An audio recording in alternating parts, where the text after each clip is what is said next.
그리고 자가늑연골을 이용해서 여러 방향에서 이제 늑연골 지지대를 겹쳐서 코끝의 지지를 튼튼하게 만들어주는 것이 핵심 작업이라고 할 수 있겠습니다. 네, 안녕하세요. 간해성형외과 원장, 성형외과 전문의 백인수입니다. 오늘은 그 30대 중반 여성분으로 코를 2번 정도 수술하셨던 분인데요. 수술 후에 코끝이 떨어지면서 발생한 휘어짐과 새부리 변형으로 인해서 내원하셨던 분의 교정 케이스를 알아보는 시간을 가져보도록 하겠습니다. 그 새부리 변형이라는 거는 코의 형태가 새의 부리, 앵무새 부리처럼 이렇게 변하는 걸 말하는데요. 코뼈의 밑에 부분, 그래서 여기 연부 조직이라든지 비중격 부분, 이 부분에서 이제 주저앉는 부분이 발생해서 코끝이 떨어지면서 발생한 것을 새부리 변형 이런 식으로 말하고 있습니다. 정면에서 볼 때는 코가 좀 이제 뭉툭해 보이고 콧구멍이 좌우가 다르고 한쪽으로 이렇게 좀 휜 것 같은 그런 느낌이 있는 것을 이제 확인할 수 있는데요. 코끝이 지지력을 버텨내지 못해서 조금 떨어졌는데 툭 떨어지는 게 아니라 휘어지면서 떨어져요, 이렇게.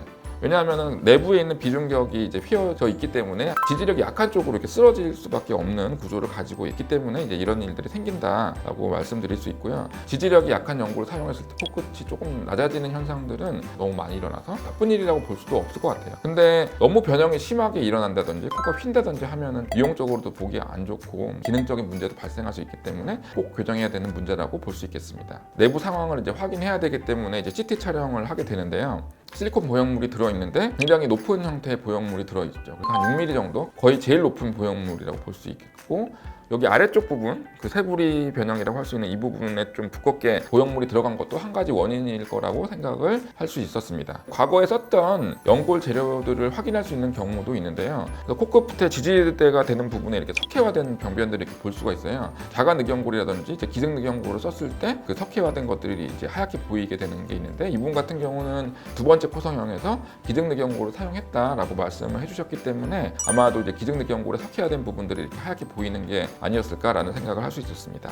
기증늑연골이라고 하는 거는 내연골이 아니잖아요. 그래서 기증을 해준 사람의 성상을 따라가게 되는데 기증자가 누군지를 알 수가 없죠. 그래서 수술을 할 때 깎아보기 전까지는 그 내부가 어떻게 되는지를 수술하는 사람도 잘 몰라요. 어떻게 보면 뽑기 운 같은 거죠. 진짜 운이 좋아가지고 젊은 사람의 연골에 뭐 기저질환도 없고 이런 사람의 연골이 운 좋게 딱 걸리면은 석회화도 없고 튼튼하고 이런 연골이니까 결과가 잘 나오는데 반해서 좀 나이가 많은 사람이 기증자거나 뭐 좀 아픈 사람이었다던가 뭐 이렇다고 한다면 이제 품질이 좀 떨어지는 거죠. 최악의 상황에는 그 석회화된 부분이 부러진다든지 이제 지지력을 상실하고 코끝이 떨어진다든지 이런 일도 생길 수 있기 때문에 그게 좀 복골복이다라고 말씀드릴 수 있습니다.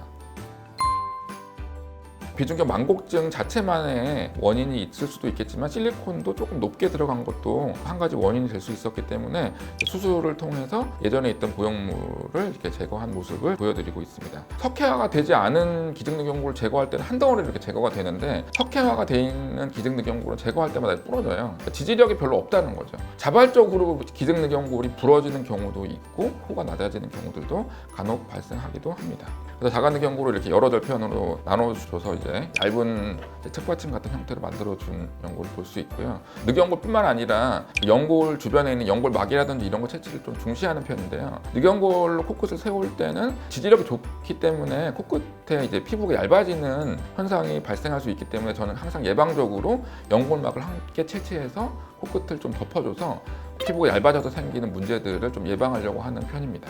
그래서 코 수술의 도식을 보면은 콧대 부분의 보형물의 높이를 좀 낮추고 새부리 변형이 발생할 수 있는 그 부분에 보형물을 좀 얇게 넣어주었고요. 그리고 자가늑연골을 이용해서 여러 방향에서 이제 늑연골 지지대를 겹쳐서 코끝의 지지를 튼튼하게 만들어주는 것이 핵심 작업이라고 할 수 있겠습니다. 마지막으로 이제 피부를 덮기 전에 연골막을 꼭 코끝에 덮어줘서 비쳐 보이는 문제들이 발생하지 않도록. 그리고 이분은 특히나 또 강한 인상을 싫어했기 때문에 코끝을 좀 동글동글하게 만들어줄 필요가 있기 때문에 연골막이라든지 늑연골 주변에서 채취할 수 있는 연부 조직을 잘 활용해서 덮어주면은 코끝을 좀 부드러운 모습으로 만들 수가 있습니다.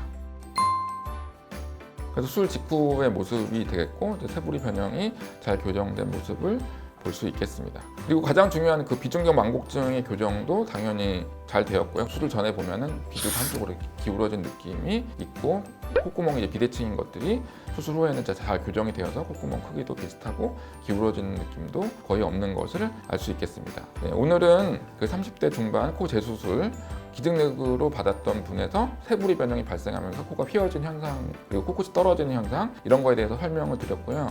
코끝의 지지력이 좋은 연골은 이제 자가늑연골이 가장 좋은 연골이기 때문에 기증늑연골을 다시 사용하는 결정을 하기보다는 자가늑연골로 선택을 해서 수술을 하시는 것이 좋다고 말씀드릴 수 있겠습니다. 네, 간해성 성형외과 원장, 성형외과 전문의 백인수였습니다.